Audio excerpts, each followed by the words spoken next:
All right, so these are spotted turtles. Yes. Dude, I love like just the fact that these are full enclosures. No raccoons will ever get in there. Yeah, that's awesome. I love it. And the animals are safe too. They're, you know, they can't get out, nothing can get in. I worry about them a little bit less. Yeah, something just took off from the middle.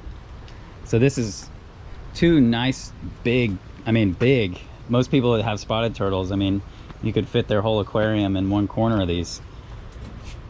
It's pretty sloped. It has, it's maybe about a foot deep in the middle. A pretty good layer of peat moss and sand. They're hard to find. I brought some shrimp, so you can kind of chum the water a little bit. And I can see your basking logs and everything. So this is, you dug it out, and then this is like a rubber liner? Yeah, a heavy rubber liner. I put actually two. I had some old ones. I laid it down and put an under layer. So it's 2 or 3 layers of stuff, the last layer being the heavy duty pond liner. You know, just a lot of structure in there, a lot of logs. Nothing sharp. Right. There's no rock in there. Just lots of logs, lots of oak, lots of things that will make the water a little more acidic and tannin. And these turtles are so small. It's not like they're going to tear through the liner. No, not having anything. And like the water, in there. The water stays pretty clean. They've been in here just over a year, so I think it's going to take a little bit longer to get them really acclimated and get them cycling. Oh man, there we are. That is beautiful. Male. Yeah, he's got the concave plaster on. Wow, like little spots on his face. And you can see he's quite darker. The females, their chin is really, really orange, yellow, light. These guys are almost sootier looking around their head. This is what you want. You want to not see them. I see one right there. Grab it. Hold this. That should be a female then.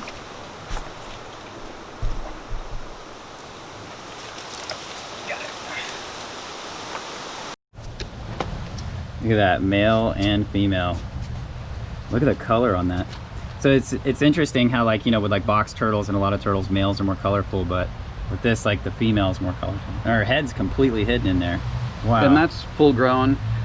People talk about red-eared sliders. I would rather have a group of these, and they're not legal in every state, but where you can have them, why wouldn't you have this? Yeah. They really are like perfect pet turtle size, and they're, they have like good personalities, and, I would say easy to care for. Totally. I've seeded this with fish, snails, ghost shrimp. I throw worms in there, some pellets for sure, just to, keep it balanced within reason, but tilapia, shrimp.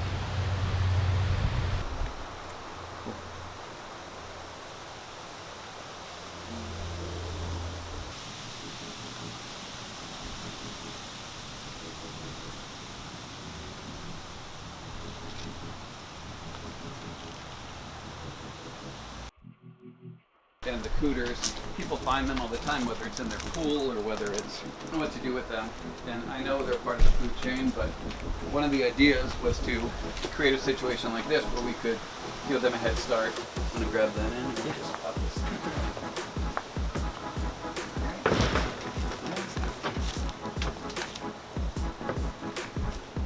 in. We know they're in here. Here's what. All right, so you have that, and you can look at the difference between a. Yeah, you can really see the difference in, like, the amount of spots, and this guy has like very, very few. Yeah, that one has no spots at all. And not just a lack of spots, but it's really more of a charcoaly gray, and even reduced coloration. Like, that's interesting how way more orange and bright. This one's really kind of reduced brightness anyway. Yeah. And definite male, definite male. Yeah. These are the two males. These are both females. Yeah, those females are just so much more like brilliantly orange. So how did you make these setups?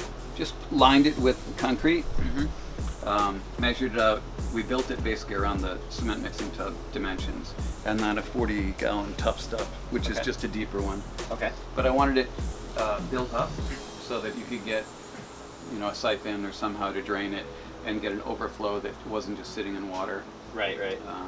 And again, with the rain or just with, flooding it, it just keeps clean. And plus, I've tried to get some plants to grow. It's a little shaded out here, so. This I just built. I had this old galvanized tub, and then I found that huge cypress stump that was pretty rotten, and thought that would make a cool area to hide. There's some mosquito fish in there, snails, some ghost shrimp. And again, because it's so built up, I popped the drain out of the galvanized tub, so I could just flood this and, or siphon it straight out to the ground. So it makes water changes easier. This is the southern painted turtles. Southern this is the painted soft turtles, shells. soft shells, and then that had a Florida snapping turtle, but I brought it inside just to get a better. Right. That's really hard to find when it's in there. It's a Florida soft shell. Check that little guy out. Little baby soft shell.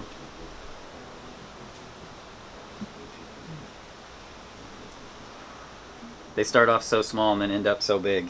And they smell. I have two inside, and they just have that musky, oily, like a musk turtle. That one. Okay, cool. You guys have seen these before on the channel. This is a southern painted turtle. We caught these in Mississippi. Gorgeous turtle. No marking. I think it's the western or mid. Which one has the? The western has a huge pattern on the plastron. Very intricate. And these guys stay smaller, right? And they have the dorsal stripe. Yeah, this one's awesome because it has like the dorsal stripe and some like red kind of behind each of the costal skew. Is it the eastern that everything Has the lines up? bars, yeah. Has the bars, and these are kind of offset. Yeah. But I like these. Again, they're small. They're beautiful. Why wouldn't you have this and not a red-eared slider? Right. So they're not certainly a conservation animal, but interesting and Easy to keep. easy to keep, and beautiful. Yeah, that's awesome. I love these setups. This is really cool. And I like that you have them covered for, you guys have probably more predators, per acre than we have, being Florida. And so this works really well for anything small. I'm a freak about raccoons. I grew up in Connecticut, losing chickens or ducks or rabbit, whatever I tried to raise. We had a lot of raccoons up there in the suburbs. Yeah. And here we have a lot: armadillos, possums, raccoons, never mind bufu toads, Cuban tree frogs, which will eat anything that fits in their mouth and leap 1,000 feet and land on your head. But they're literally everywhere. And if I didn't have the cover on, in the summer, every couple of days, there would just be masses of eggs all over. So I was going to say these are really cool. Worms. And you can, there they are. Bunch of worms. Bunch of composting worms, and those are actually cool. Those are the only frogs I don't mind. Those are what are called greenhouse frogs. They're tiny. They don't. Oh yeah, I see them. They don't lay eggs in the water.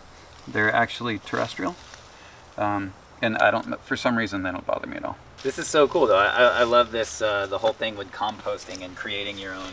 Baby box turtles. They just love stuff like that. So cool. Well, let's check out the stuff you have inside. It just made more sense to take the door out, put in concrete block, put in some decent windows, and definitely a sink, refrigerator, food prep area. I'm kind of a freak. I was all about, hand washing and different species from different continents. I kind of start with the dry species. These are Egyptian tortoises. They're obviously more of a desert animal, so I keep them pretty much contained, a little bit drier, which is not that hard to do with all the lights. They live on crushed oyster shell, which is a little controversial. Americans like it, Europeans are not into it at all. I tried to make it more interesting with hides and plants and just some interest. There's a guy in Tampa, Ralph Till, who started me with this, between Anthony Prelione, who is a really good friend of mine, and Ralph. they pretty much guided me on how to have this whole system work. So this top row is juvenile and subadult, 6 females. And I know my friend Ralph keeps them all individually, which I know works for him, and I have other animals individual, but in my case, this just works better to keep them together. 2 adult egg-laying females here, and then 3 males. The males are definitely individual. They're pretty aggressive. In order to get them to breed, I put them together and they ram each other and carry on and act like basically idiots. And then this is full grown? Full grown egg laying, the mother of the little hatchling. And this one's awesome. Kind of like a different. Mini marginated. This one's a real softball. Wow. So they're all different, a little like the cherry heads. No 2 are identical. So this is a hatchling. Oh wow, that thing is so small. Look how tiny that is. And you can see a lot of new growth. Yeah, It you was can see really, it like, really right there on the tiny. edges. I'd say 6 weeks old and at least doubled in size. What a little miniature tortoise. So this is a full-grown reproductive male.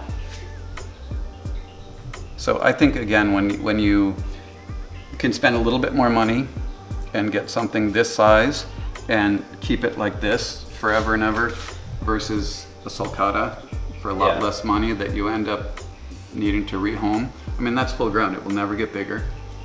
And they're quite easy. They like it dry, warm, not too dry. I mean, I keep them, humid every morning. I come in and mist everything.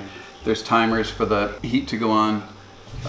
So the heat will go on, I'll mist everything, and the light goes on, and then they'll come out, bask a little bit, eat a little bit, and then pretty much hide. Next thing is, just because we're in the kind of the dry species, these are pancake tortoises, and obviously they're flat, and obviously they like to live in rock. They're excellent climbers, so I just put this piece of plexiglass on, which we can pull off. Let's see if I can find a pancake tortoise in here. The hard thing about them, when you finally grab one and you go to remove it, they'll jam their legs straight down, take a big deep breath, and inflate like a balloon. Yeah, he just tried to do that. And that's a subadult female. Yeah. And it's kind of weird. They're almost, people say they're almost lizard-like. Less tortoise-like, more lizard-like. You can feel that, like right here, you can see it like almost sticking up as like a pocket. It's like this soft pocket that they inflate to be able to wedge themselves in those rocks. And they pee. Ugh. I don't even know if that's pee. So they really climb, and they're fast too. Yeah. They're really like a lizard tortoise. It's just gonna go right in there.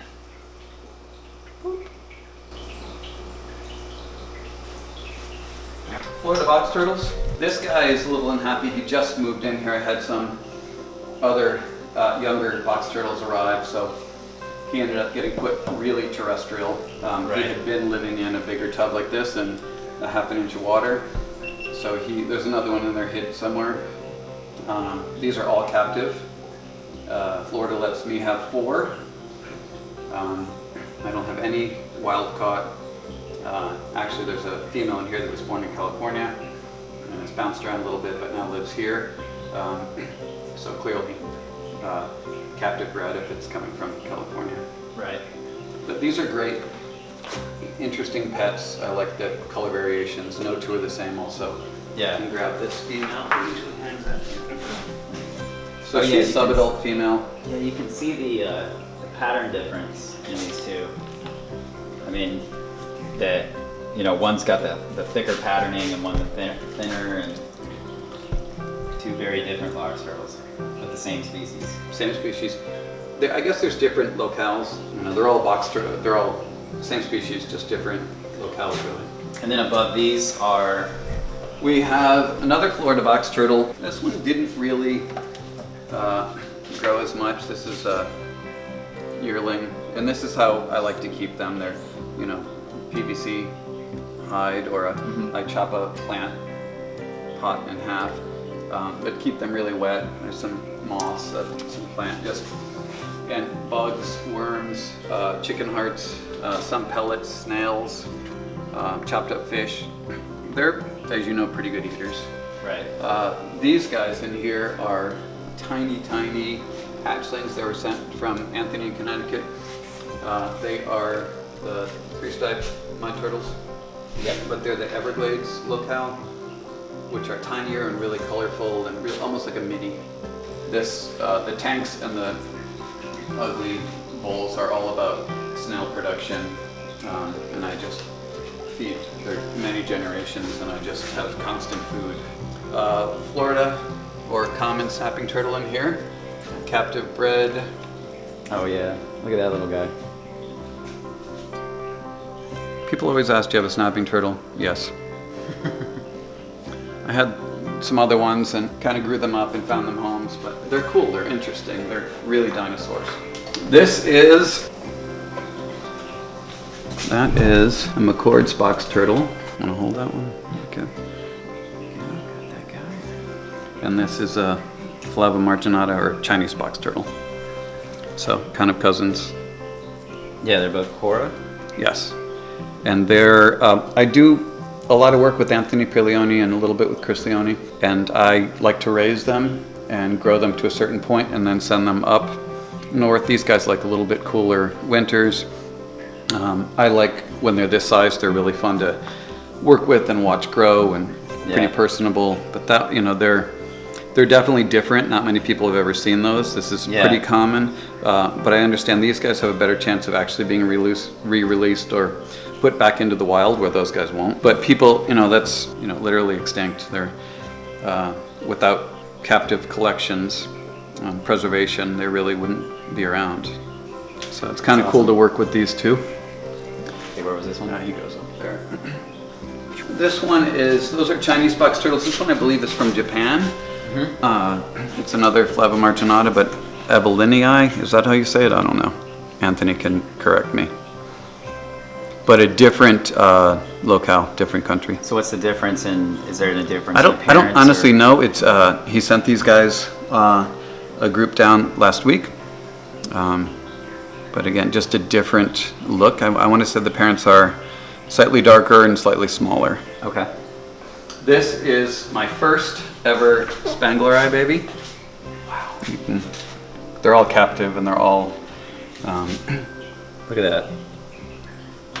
What a little micro machine. Now, how many eggs does Spangler Eye lay? I've had the clutches of one. I've had 3 eggs laid, all 3 hatched. 2 are doing really well, one's a little bit wonky. They're just delicate. But this guy's great. He's eating pellets already. He's liking worms, snails. Their prey drive is huge. If anything moves, they go at it. So where was he? Yeah, he's in this one. This is how I choose to set up the adult, full grown. Okay. And these 3 I know for sure are captive, born, hatched, raised.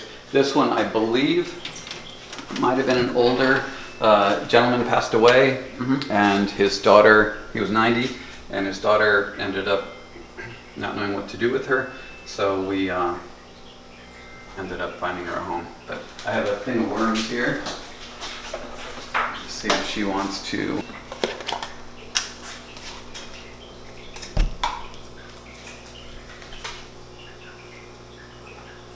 She's usually pretty.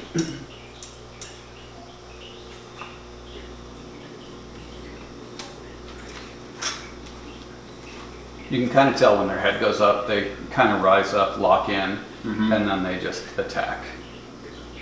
And if you look in here, there are little isopods, pill bugs. And they help break down waste and everything.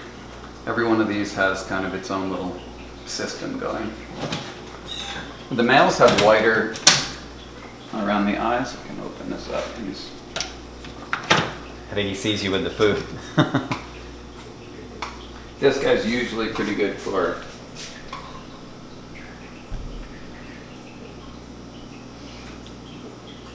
once it moves, it's done. And they kind of run away and go hide with it. Yeah, they don't want to lose their prize that they just got. So I have 4 pair, 4 unrelated male and 4 unrelated female. So I'm pretty excited to work with these guys. And again, that's full grown.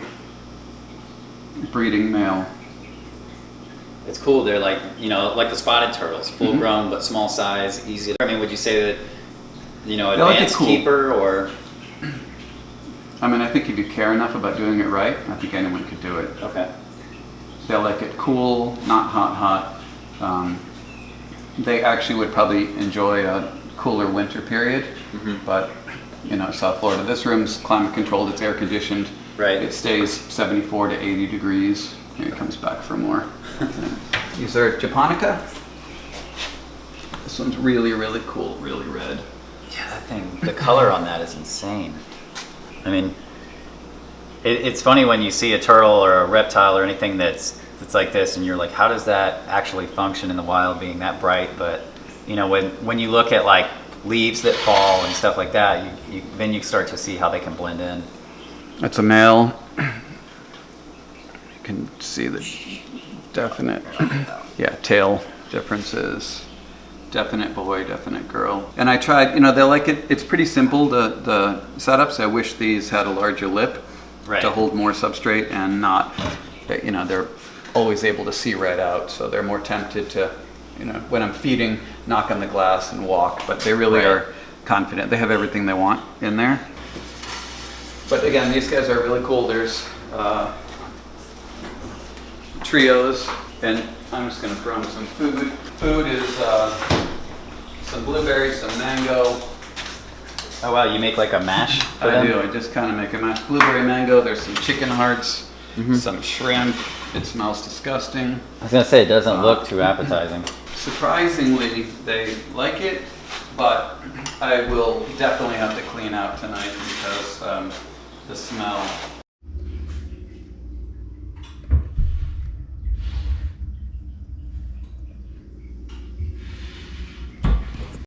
Yeah, so these are Spider tortoise. Okay. Pixis arachnoides, arachnoides.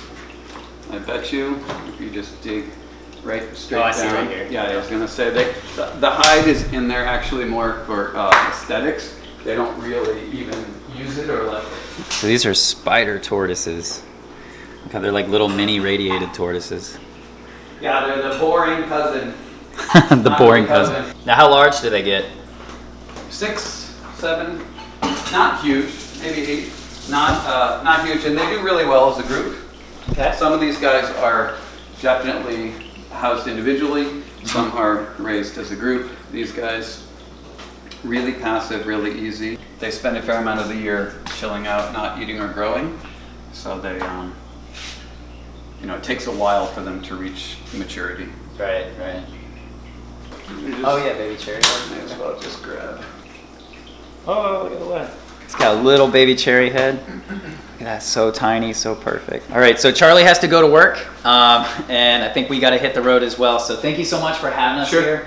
It's been a pleasure, man. I've been dying to come here for a long time, and now I get to like look around, and it's all so amazing. And you know, the stuff outside, the stuff that you've done inside, and everything's so organized, and it's kind of got my brain going now for coming up with new ideas to kind of borrow some stuff that I've seen from you, and you know, getting to see these perfect little cherry heads just makes the trip worthwhile. So thank you so much. Cool. No, thank you guys so much for coming anytime. Awesome. Thank you guys for watching this video. Like, comment, subscribe. We'll be doing some more where we go visit some other keepers. I'll get hit in the head by a little glass door, and I'll see you guys on the next one. Take care. Peace.